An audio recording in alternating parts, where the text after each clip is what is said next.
Liverpool's mega Mbappe deal. Greenwood lights up Old Trafford. There's a potential new Barcelona coach, a transfer roundup, and today's Friday feels all coming up in the next few minutes. As I'm your host, Matt Froelich. You are the Onefootballers, and this is the Daily News. So first off, for those of you that are wondering where we were the last few days, well, we were with Adidas at the launch of their Euro 2020 ball, which I have right here. Looks pretty smart, and to check out all the rest of the content that we filmed around the event, make sure you check out our YouTube stories. But on with the daily news, and first up to Kylian Mbappe, who could potentially be moving to Liverpool if some rumours are to be believed. But of course, there's a massive stumbling block in the way, and that is in the shape of the ridiculous amount of money that Liverpool will have to pay PSG. First off, there's the rumour that Liverpool are going to have to pay around £250 million to get Mbappe to sign, and that is without even taking into account the fact that they could be offering him up to £34 million a year. That would make him one of the highest paid players in the world and almost give him around 750k per week. Utterly ridiculous. Now, as to whether or not Liverpool can afford this, well, they are a rich club, they do have some money, but it'd be very out of character to go and spend that kind of money on just one player, especially with the fact that they've got an unbelievable front three at the moment. This leads me on to the question, and I want to hear from Liverpool fans, do they actually need him? In my opinion, yes. Of course they do. Every team in the world is taking Kylian Mbappe at the moment because of what he can bring and his potential in the future. Imagine him in the Liverpool shirt as well. He'd sell a ridiculous amount and be such a big product worldwide, they'd probably make a fair bit of money back on him. As for who he'd replace in the front three, well, they're going to have to sell someone. There is no way that the likes of Salah, Firmino and Mane, in the prime years of their career, are going to be willing to take a place on the bench or even fight with someone for a starting spot. Likewise, Kylian Mbappe isn't going to come to Anfield under the promise that he might get a starting role every other game.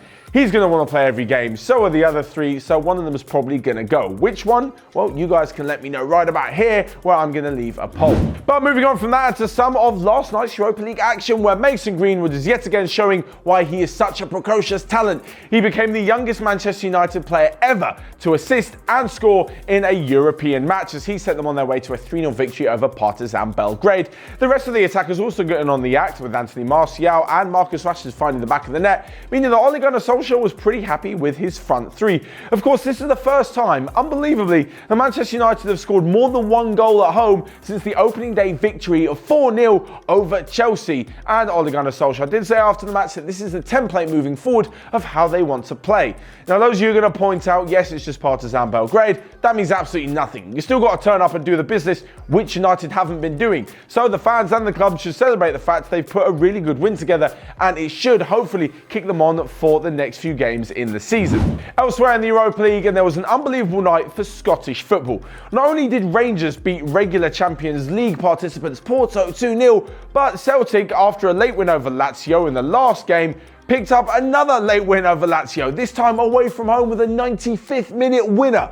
Unbelievable scenes for the travelling Scottish contingent, and as I said, a pretty good night for Scottish football overall, considering their European performances in the last few years haven't been so stellar. But next up, and to a potential new Barcelona coach. That is according to Rafael Marquez. The former Barcelona legend has tipped Argentinian coach and River Plate manager Marcelo Gallardo to succeed Ernesto Valverde at the Nou Camp. Valverde has of course come under a lot of pressure, which hasn't been helped by their terrible 0-0 draw at home to Slavia Prague in the Champions League. This means that, especially with an international break coming up, we may see Valverde sacked and a replacement, which at the moment the favourite is actually Ronald Koeman, come into play. Now, there's apparently a clause in his contract which says he can join, but only after he takes Netherlands to Euro 2020 next summer. But Rafael Marquez believes that Gallardo has everything it takes to be a success in Barcelona, and why not? He's done brilliantly with River Plate over the last 5 years and has now taken them to back-to-back Copa Libertadores finals. That's the equivalent of taking them to back-to-back Champions League finals in Europe.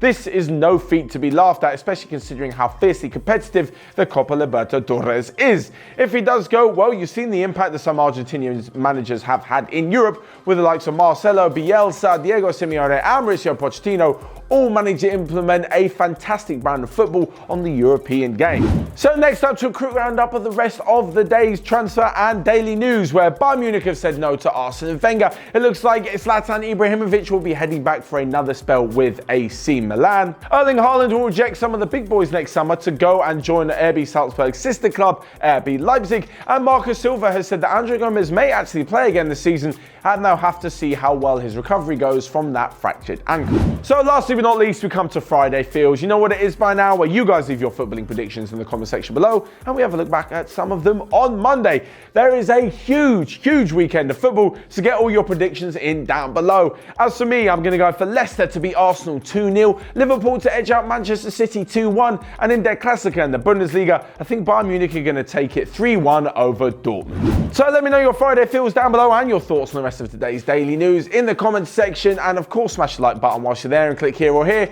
to check out all of the other videos we've got going on OneFootball. But until next time, have a great weekend and I'll see you guys later.